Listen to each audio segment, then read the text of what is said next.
morning dear students. Chapter increasing and decreasing functions. I will explain you some more problems. सभी type के algebraic functions में आप लोगों को एक्सप्लेन कर चुका हूँ, लेकिन फिर भी एक एल्जेब्रा का फंक्शन देखिए यहाँ पर और एक्सप्लेन कर रहा हूँ मैं आपको. उसके बाद मैं ट्रिग्नोमेट्रिक फंक्शंस पर आ जाऊंगा. Find the intervals in which the function f given by fx equal to x cube plus 1 upon x cube, comma x is not equal to 0 is increasing or decreasing. ये function देखिए यहाँ पर ये लिखा हुआ है fx, इसको मैंने डिफरेंशिएट किया. x क्यूब का differential 3x square 1 upon x cube differential -3 into 1 upon x raise to the power 4. 3 common है, बाकी मैंने यहाँ पर एलसीएम लिया है. एलसीएम लेकर के x raise power 6 minus 1, this is 3 upon x raise to the power 4. a cube minus b cube से इसके factors, a cube minus b cube से मैंने फैक्टर्स किए हैं, that is x square minus 1. तो इसको आप x स्क्वायर होल क्यूब बना सकते हैं and this is 1 whole cube.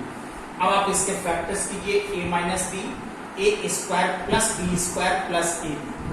Now 3, ये देखिए यहाँ पर x raise to the power 4 plus 1 upon x square divide by x raise to power 4 और x square minus 1 as it is है. मैंने इतना टर्म इसमें से अलग क्यों कर लिया? Because entirely positive. fx to be a increasing function, f dash x should be more than 0. ये टोटल वैल्यू देखिए मोर देन 0 मैंने यूज की है. अब इसमें से इतनी वैल्यू इंटायरली पॉजिटिव है, which is suppose it is a और this is b, right? a into b more than 0. Whenever a is more than 0, then b should be more than 0. इसके आपने फैक्टर्स किए हैं क्रिटिकल पॉइंट 1 एंड -1. इसको number line पर show किया है -1 and 1, right? अब क्वेश्चन आता है कि इस a की वैल्यू मोर देन 0 इंटायरली पॉजिटिव है, लेकिन यहाँ पर x की वैल्यू 0 नहीं हो सकती and x is not equal to 0, क्योंकि 0 पुट करने से नॉट डिफाइन हो रहा है. Now fx is increasing on minus infinite to -1. कितने इंटरवल में इंक्रीजिंग है? और 1 to infinite में इंक्रीजिंग है. और देखिए ऑलरेडी इसमें 0 नहीं आ रहा है, 0 का आपको इंक्लूड नहीं करना था, 0 इसमें नहीं आ रहा है. therefore fx is increasing on this interval. fx to be a decreasing function, f dash x less than 0. फिर देखिए यहाँ पर ये फंक्शन आ गया less than 0. इतनी वैल्यू ये पॉजिटिव है, a is positive, therefore x square minus 1 less than 0. if this is more than 0, यहाँ पर भी x की वैल्यू 0 नहीं हो सकती. आपने इसके फैक्टर्स किए, क्रिटिकल पॉइंट निकालेंगे, again you will get 1 and -1. Number line पर 1 एंड -1 शो करेंगे और माइनस साइन डिक्रीजिंग फंक्शन का सिंबल है कि डिक्रीजिंग हो रहा है -1 to 1 में. लेकिन यहाँ पर इसमें 0 इंक्लूड हो गया. 0 को एक्सक्लूड करने के लिए ये इंटरवल लिखा गया है -1, 0 यूनियन ओपन इंटरवल 0 to 1. इतने इंटरवल में ये फंक्शन डिक्रीजिंग है. तो चलिए आइए डियर स्टूडेंट्स, अब हम देखिए यहाँ पर कुछ और क्वेश्चन भी आप लोगों को एक्सप्लेन करते हैं किस तरह से आप यहाँ पर वैल्यूज को निकालते हो.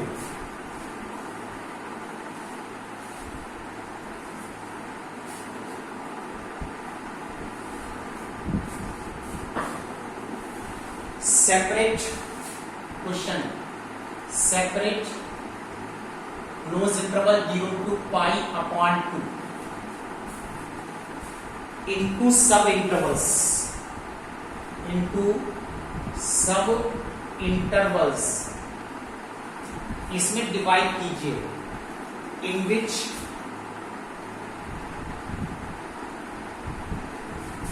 fx is equal to sin 3x is increasing or decreasing.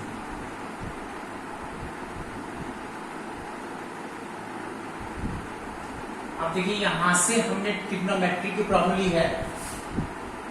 How you will do that is fx is equal to sin 3x, f dash x this is 3 cos 3x. Problem क्या है? Problem ये है जब कभी भी आपको ये interval दिया जाता है, always it is in terms of x.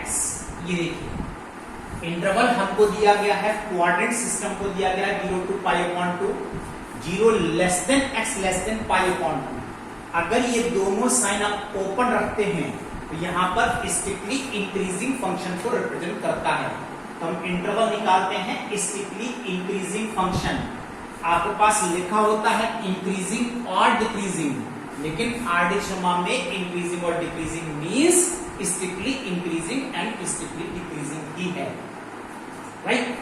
0 less than x less than π/2, यहां पर एंगल 3x है, तो इसको पहले तो आप 3x एंगल में चेंज कीजिए 3 π/2। इसका मीनिंग आपको 0 से लेकर 3 π/2 तक इतना यहां पर क्वाड्रेंट कंसीडर करना है। अब क्वेश्चन ये आता है कि कॉस फंक्शन कहां पर पॉजिटिव है और कहां पर ये फंक्शन निगेटिव है। देखिए फर्स्ट क्वाड्रेंट में कॉस पॉजिटिव है और सेकंड एंड थर्ड में कॉस नेगेटिव है। तो हमारे पास यहां पर दो केसेस में इस क्वेश्चन को निकाला जाएगा। Case 1, if 0 less than 3x less than π/2। देखिए पहला केस है 0 से लेकर के π/2 तक, अगर इसमें एंगल 3x लाइज कर रहा है, दैट इज इसको x से डिवाइड कर दीजिए, x से डिवाइड 3 से डिवाइड कर दीजिए। जब 3 से डिवाइड किया गया तो π/6 एक्चुअली आपके इंटरवल के अकॉर्डिंग 0 to π/6 है, लेकिन फॉर कैलकुलेशन मैंने इसको 3x एंगल यहां पर आया तो 3x में कन्वर्ट किया है।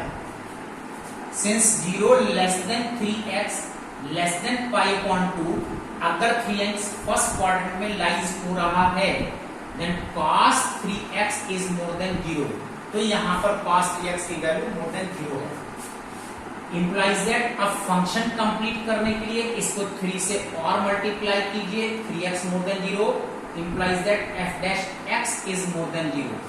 Therefore, fx is increasing on 0, π/6।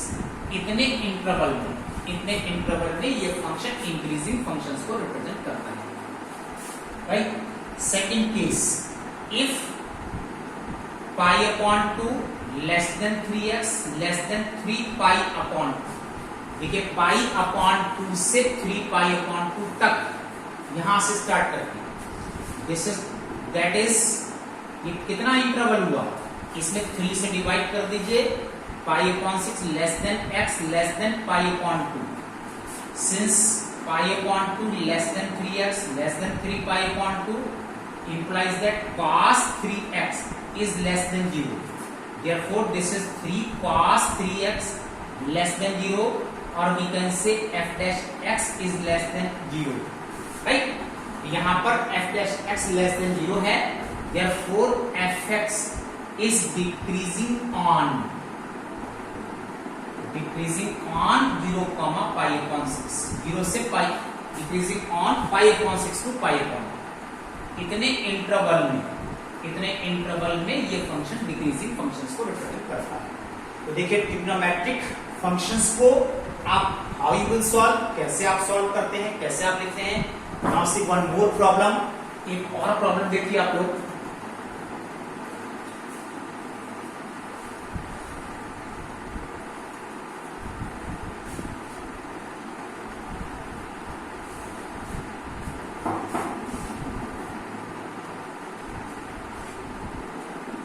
separate the interval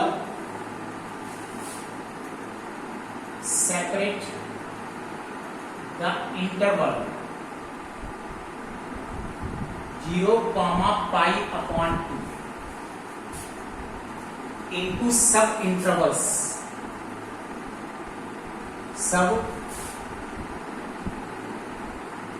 intervals in which केवल देखिए मैंने यहां पर फंक्शन बदला है, fx sin raised to the power 4x plus cos raised to the power 4x, ये फंक्शन है, इज इंक्रीजिंग और डिक्रीजिंग। कितने इंटरवल में ये फंक्शन इंक्रीज हो रहा है और कितने इंटरवल में ये फंक्शन डिक्रीज हो रहा है। तो देखिए आप लोग f dash x 4 sin cube x cos x plus 4 cos cube x minus sin x।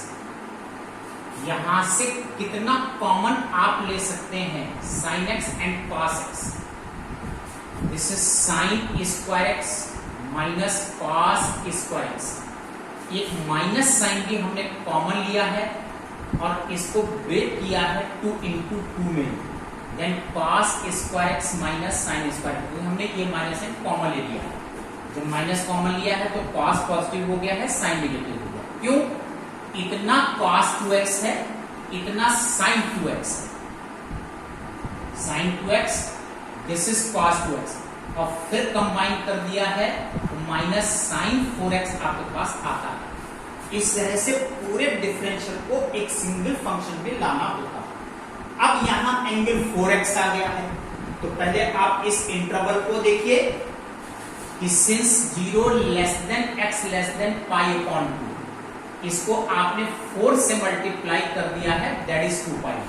Actually हमको 0 से 2 पाई तक कंसीडर करना है, तो 0 से 2 पाई तक इसको देखिए, 0 से 2 पाई तक ऑल 4 क्वाड्रेंट्स, राइट, ऑल। अब साइन की बात हो रही है, तो साइन 0 से लेकर पाई तक इसमें पॉजिटिव है और पाई से लेकर 2 पाई तक इसमें नेगेटिव है। तो हमारे पास फिर यहां पर 2 केसेस अराइज होते हैं। तो case 1, if 0 less than 4x less than pi, that is इसको 4 से डिवाइड कर दो, 0 less than x less than pi upon 4। Since 0 less than 4x less than pi implies that sin 4x is more than 0। लेकिन function तो आपका minus sin 4x आया है, तो इसको माइनस साइन से अगर आप मल्टीप्लाई करते हो तो साइन रिवर्स हो जाता है और यहां पर आ जाता है कि f dash x is less than 0। ये कंडीशन किसकी है? ये कंडीशन स्ट्रिक्टली डिक्रीजिंग फंक्शन की है, तो इतने इंटरवल में ये फंक्शन स्ट्रिक्टली डिक्रीजिंग है। Therefore fx is decreasing on open interval 0 to pi upon 4, इतने इंटरवल में ये फंक्शन डिक्रीजिंग है, राइट। सिमिलरली इंक्रीजिंग निकालने के लिए अब यहां से पाई से लेकर 2 पाई तक आपको कंसीडर करना होगा। देखिए यहां पर सेकंड केस में अगर हम कंसीडर करते हैं, this is pi less than 4x less than 2 pi, that is इसको 4 से डिवाइड कर दीजिए, this is pi upon 4 and this is pi upon 2, right. तो यहां पर आता है sin 4x is less than 0, minus से इंप्लाई करोगे मोर देन 0 में कन्वर्ट हो जाएगा, then f dash x is more than 0, right. तो यहां पर ये कंडीशन है इंक्रीजिंग फंक्शन की, therefore fx is increasing on, now the interval is pi upon 4 to pi upon 2। इतने इंटरवल तक ये फंक्शन इंक्रीजिंग ऑन है, लेकिन यहां पर देखिए डिक्रीजिंग इंक्रीजिंग मान निकाले हैं, it means it is strictly increasing and strictly decreasing को रिप्रेजेंट करता है। तो dear students, keep revising these 3 questions. Now note down your homework. Homework is now question number from 2 to 10 from first exercise of increasing and decreasing functions. That's all today. Thank you.